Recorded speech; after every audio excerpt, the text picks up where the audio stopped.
Buenas noches, presidente, colegas asambleístas. Me dirijo a los más de 17 millones de ecuatorianos, sin exclusión absolutamente de nadie.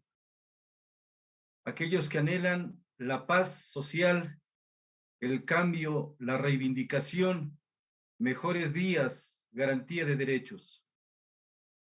He escuchado desde la noche de ayer, la madrugada de hoy, esta tarde, intervenciones de algunos asambleístas que parece que todavía no entienden el mensaje del pueblo ecuatoriano.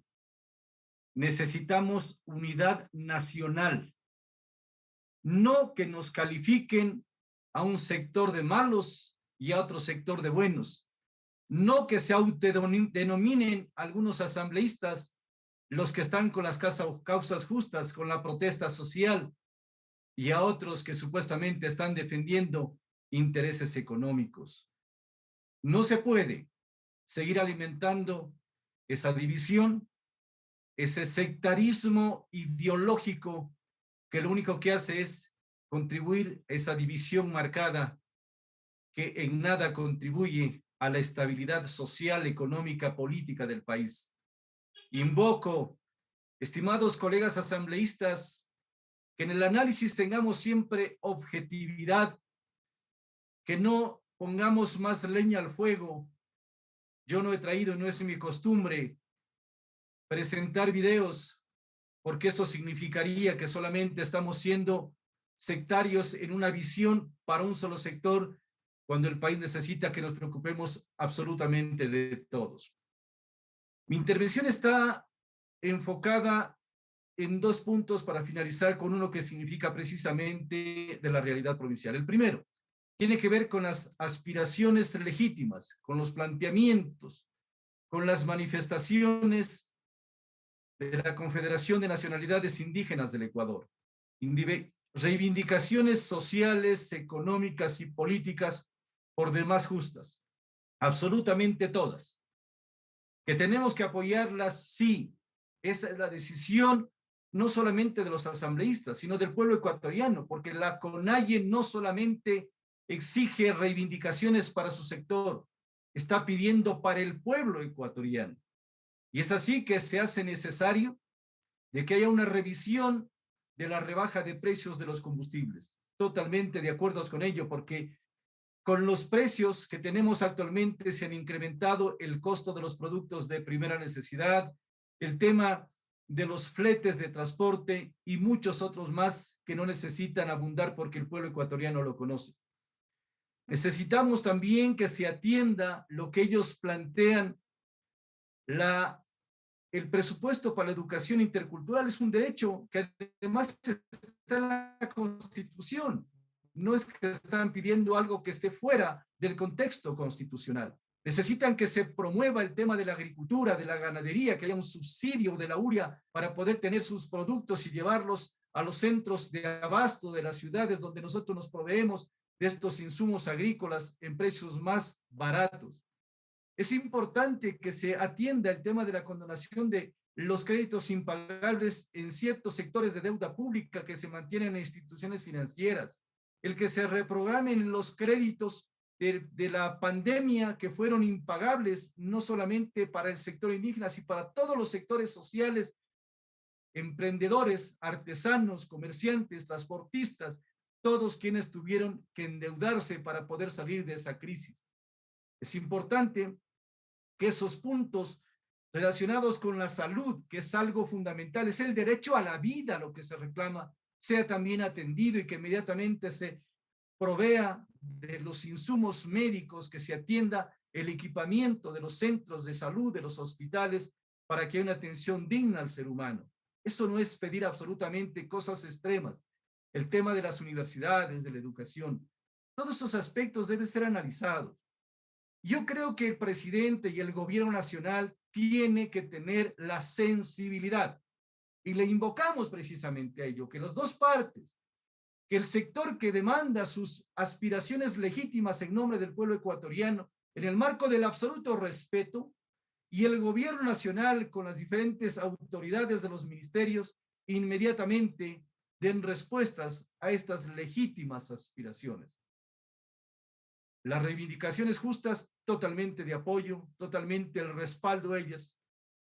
Pero estas movilizaciones, estos levantamientos populares que iniciaron el pasado 13 de junio y que hoy estamos ya en el día 14, se iniciaron con el anuncio de ser pacíficas, de ser tolerantes, pero lastimosamente se vieron contaminadas por gente que no debe estar en las manifestaciones pacíficas, por infiltrados, vándalos, subversivos, que lo único que han hecho es dañar la paz y la tranquilidad del pueblo ecuatoriano, pretendiendo pescar a río revuelto situaciones políticas y politiqueras, dañando bienes como que no son de los ecuatorianos, volviendo a dañar la Contraloría, pretendiendo incinerar la Fiscalía, el agredir convoys de cadenas humanitarias de alimentos en el sector de la mitad del mundo, agrediendo a militares, a policías, el pretender dañar negocios como mercados, centros de abastos.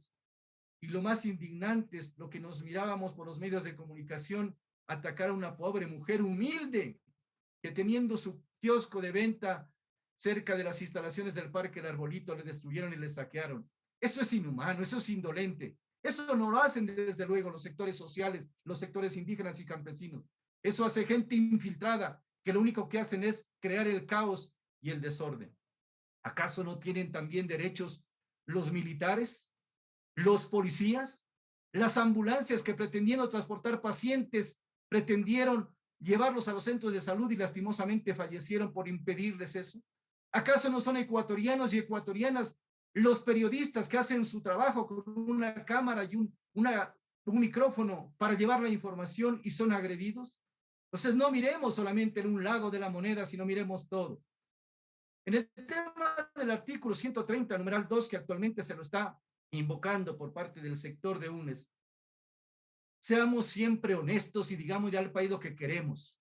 Hace 2 o 3 días empezaron por las redes sociales a anunciar que ponían a disposición del pueblo ecuatoriano sus curules, pretendiendo confundir a la sociedad, haciendo aparecer como que son los desprendidos, los que no se aferran a los cargos, pero de fondo es la inestabilidad, desestabilizar al país, a la democracia y a los gobiernos. ¿Qué pretendieron hacer? Hacer creer que son totalmente generosos, y cuando la sociedad se dio cuenta y el pueblo ecuatoriano les empezó a decir que inmediatamente pongan por escrito las renuncias, que no solamente sean shows mediatos, se echaron para atrás y ahí solamente sí, es que es un mecanismo constitucional que nosotros podemos hacerlo, sí, es un mecanismo constitucional, lo sabemos, la muerte cruzada. Pero cuando uno tiene la interés y la seguridad de querer hacer las cosas, hágalo formalmente. No vengan a alimentar la división en el país. Tengan certeza y seguridad de lo que pretenden hacer. Lo que han pretendido es desestabilizar a un gobierno democrático, independientemente de quién está. Aquí no estamos para defender a un presidente. Lo que queremos es que se defienda la democracia, la estabilidad, al país que todos queremos. ¿Por qué nos ponen a verlos mal a quienes generan trabajo, a quienes realizan sus actividades de transporte? ¿Por qué se les impide esos derechos de libre movilidad? No tienen el derecho y hoy no lo van a tener esa cara porque el país ya los tiene plenamente identificados, que el objetivo era muy diferente.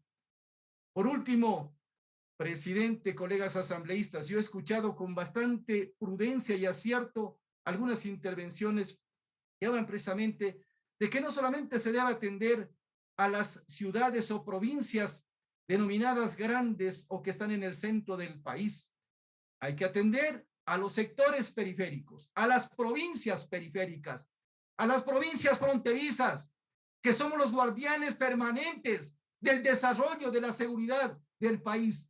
Ahí estamos las provincias fronterizas olvidadas, marginadas. Eso hay que darle importancia. Carchi es una de las provincias que genera mayores recursos económicos a través de los impuestos por el tema de importaciones y exportaciones. Sí, hay que darle la atención respectiva. Es importante que se hable de una verdadera descentralización. Ya basta de que las provincias pequeñas tengamos que llegar a hacer los trámites administrativos a otras provincias, a que nos den el visto bueno a otras provincias. Ya no más. Necesitamos que se atienda en cada provincia su propio desarrollo. Quienes más conocemos somos los habitantes de la provincia, del territorio, y a ellos debemos darle la importancia. No podemos seguir que para un trámite de salud tenemos que arribar a la zonal, y si no hay en la zonal, a la capital. O sea que las provincias y los pueblos fronterizos somos la última rueda del coche, no más. Eso también es importante que nosotros lo tomemos muy en cuenta al gobierno nacional. Nosotros vamos a garantizar precisamente que se respete la estabilidad, la institucionalidad, la democracia. No vamos a permitir que se salgan con la suya aquellos que vienen impulsando movimientos de desestabilización a pretexto de poner a disposición sus curules y que no lo hacen realidad. Pero también vamos a ser firmes en exigir que se respete y que se atienda a los sectores fronterizos. Y en eso está la provincia del Carchi. Ahí vamos a estar presentes con todos los sectores.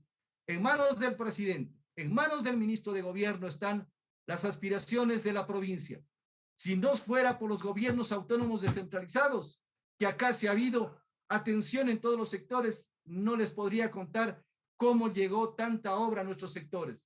No nos olvidemos también que hay algunos gobiernos que nos abandonaron hace poco tiempo atrás también, cerrando las instituciones educativas, condenando a las comunidades a una muerte lenta con el cierre de las escuelas rurales unidocentes. Hay necesidad de abrirlas nuevamente. Hoy más que nunca se necesita la unidad nacional, esa unidad que no será solamente de discurso teórica y donde podamos vernos a los unos a los otros como enemigos, sino debemos ser hermanos ecuatorianos. Cuenta con un minuto, Saprissa. Muchas gracias, presidente. Yo veo que las posibilidades son buenas cuando haya desprendimiento de lado y lado, no de imposiciones. El gobierno atendiendo las demandas de las comunidades, de los sectores sociales y las comunidades de igual manera, proponiendo y haciendo planteamientos equilibrados que no dañen también el desarrollo armónico del país. Termino, presidente, haciendo referencia a lo que esta mañana invocaba el Papa Francisco, que aspiro que sea recogido por los sectores sociales de nuestro país, por las autoridades del gobierno. Anima el Papa Francisco a las partes a abandonar la violencia, porque eso no nos lleva absolutamente a nada, y las posiciones extremas. Solamente con el diálogo franco, serio, se podrá encontrar la paz de los ecuatorianos. Gracias, presidente y colegas asambleístas.